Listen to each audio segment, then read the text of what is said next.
Well, we all know that millennials are snowflakes. So, but it appears it's not. It's actually worse than what we've expected. This I saw this story online a couple of days ago.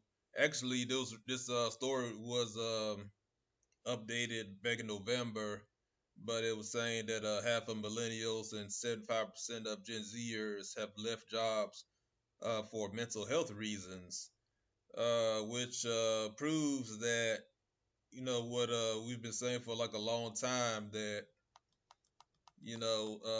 millennial they call millennials generation snowflake because they can't take stress. A lot of them are depressed for no reason.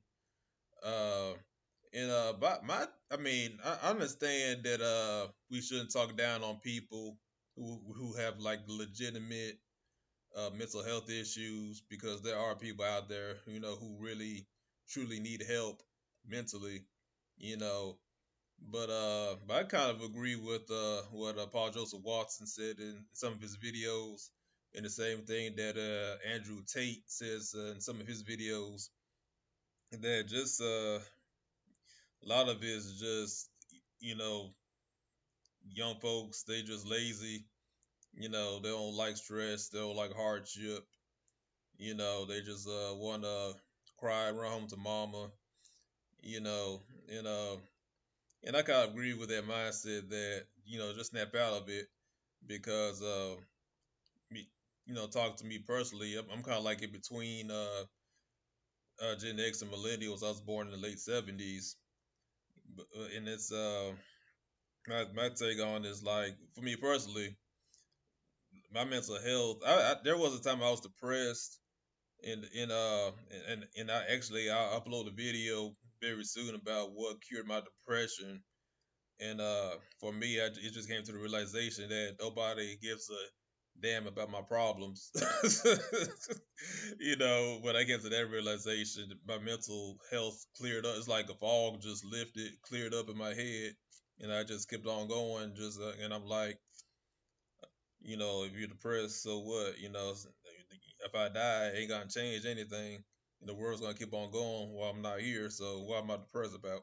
Yeah, but anyway, let me just get to this article. Okay, estimated 46.6 million U.S. adults struggle with mental health issues such as anxiety disorder, according to the National Institute of Mental Health.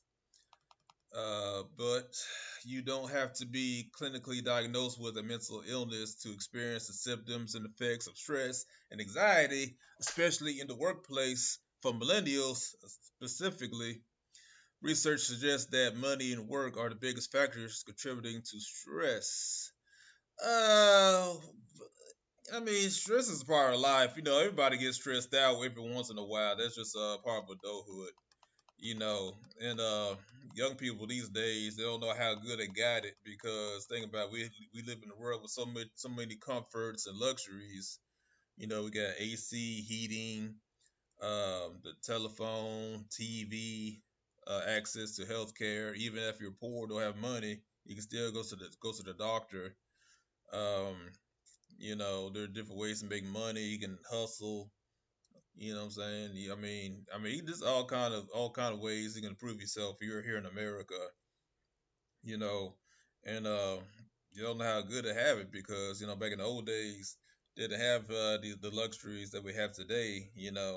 'Cause back in the old days, they used to plant their own food. They had to hunt their own food, and build their own houses. Chop down trees, and build it. Build their houses back in the day. What I'm saying? So we really got it made in the 21st century, and it's just that the social status quo, especially among young people, is that everything has to be perfect 100% of the time, which is impossible. Nothing's perfect in life. I mean, you can have it good, even when you have it good. Bad things can still happen. And I think there's like a lot of factors. I'm kind of like going to the Alex Jones route. I think a lot of, I don't know how much it is, but I think a lot of it has to do with maybe the chemicals in the food that making people mentally weak, or it could be all kind of things. It could be something put in the water, the chemtrails, effects from cell phones, for cell phone waste affecting people's brains. I know it sounds out there, but it's just my personal theory, as may not be the main factor, but you know, but I think it just a lot of it has to do with parents spoiling their children, and also the influence of pop culture.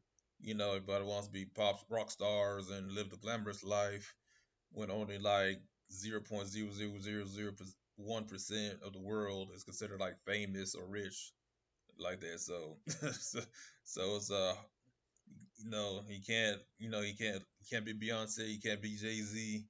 What I'm saying, just live your life, live a decent life, work, and make the best of it. And that's a mentality a lot of millennials have no concept of. So this right here just goes to show you that these young folks don't know no better. But anyway, I just what I do is if you want to read the rest of the article, just leave the link below and you can just check it out.